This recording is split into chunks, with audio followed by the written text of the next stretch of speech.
fin des années 80, un nouveau mode de distribution est apparu pour les jeux sur ordinateur, le shareware. Les jeux étaient proposés gratuitement en version incomplète, il suffisait d'acheter le jeu à ses créateurs pour en débloquer l'intégralité.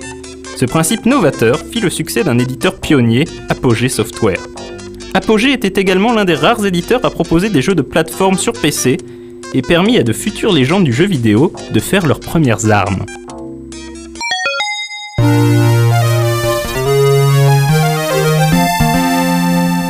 Au début des années 90, un groupe d'employés de SoftDisk tente de programmer un clone de Super Mario Bros 3 sur leur ordinateur.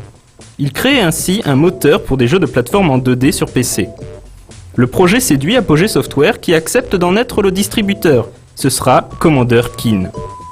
Avec sa frimousse dissimulée sous un casque de football américain, un vaisseau spatial bricolé dans son garage et son pogo stick, Keen part affronter les aliens qui menacent la Terre. Commander Keen fut le shareware de jeu le plus populaire jamais réalisé. Il engendra quantité de suites et permit à ses créateurs de créer leur propre société.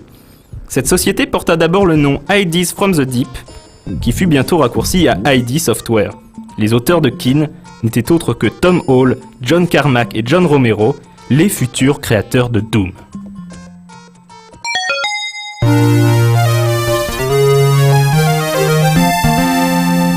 Le succès de Commander Keen encouragea Apogee Software à développer un autre titre basé sur le moteur créé par ID Software.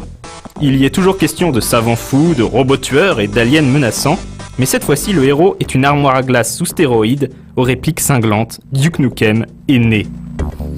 Duke Nukem rencontra un succès comparable à celui de Keen.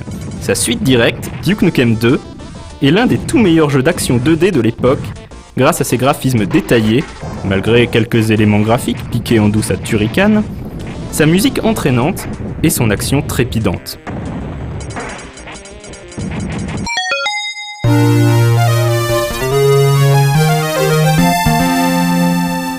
Avec l'émergence des premiers first-person shooters, Apogee décida pour le troisième opus de sa franchise de créer une nouvelle entité spécialisée dans le jeu 3D.